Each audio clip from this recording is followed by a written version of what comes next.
Hello, నమస్తే, good morning. చూడండి, మనం ఇప్పుడు సాంబార్ ఆయిల్ అయితే పెట్టి కొద్దిగా మెంతులు తిరువాత గింజలు వేసేసి ఆనియన్స్ వేసా, ఇందులోనే ఉప్పు వేసేద్దాం. తొందరగా మగ్గిపోతాయి.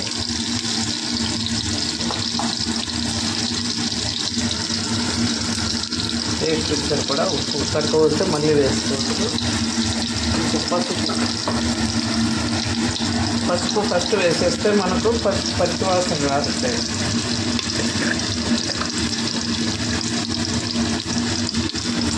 పసుపు వేసుకున్నాం. పసుపు ఇంపార్టెంట్, పిల్లలకు దగ్గు జలుబు ఉన్నా కూడా తగ్గిపోతాయి. కాబట్టి పసుపు కంపల్సరీ వేస్తాను. సాంబార్లో ఎర్రగడ్డలు మరి ఎక్కువ మగ్గిపోని అవసరం లేదు. ఇది మాత్రం కలుస్తానే టమాటో పొడవుగా తరిగి పెట్టుకున్నాం కదా, టమాటో వేసేసి కాసేపు మూత పెట్టేస్తాం ఫ్రెండ్స్. అది మగ్గేంత వరకు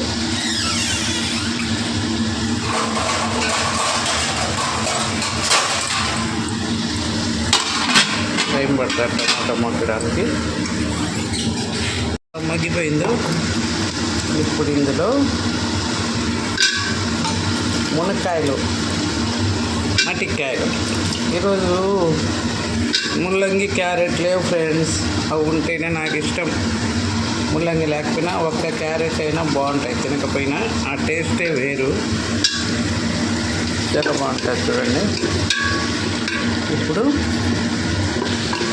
ఇవన్నీ కొద్దిసేపు వేయించుకుందాం. చూడండి,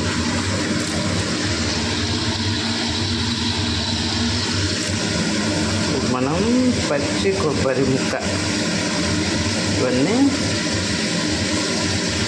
లేత కొబ్బరి ఉంది ఫ్రెండ్స్. ఇంట్లో చాలా బాగుంటుంది మసాలా. ఈ ఫ్లేవర్ అంతా పడుతుంది కదా, దీనికి రుచిగా ఉంటుంది ఫ్రెండ్స్.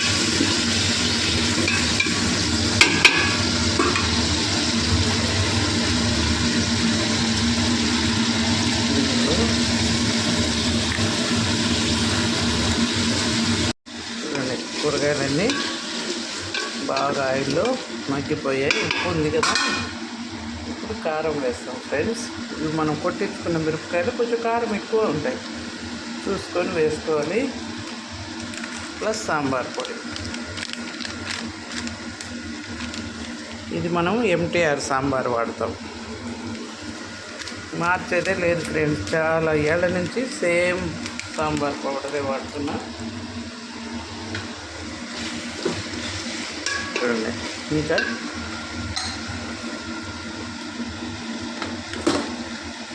పేడలు అయితే ఉడకబెట్టుకున్నాం.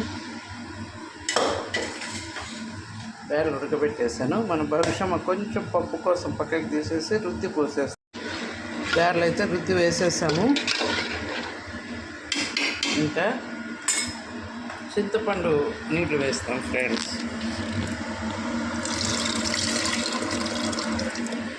మళ్ళీ పులుపు చూసుకొని అవసరమైతే మళ్ళీ కొద్దిగా వేసుకుందాం.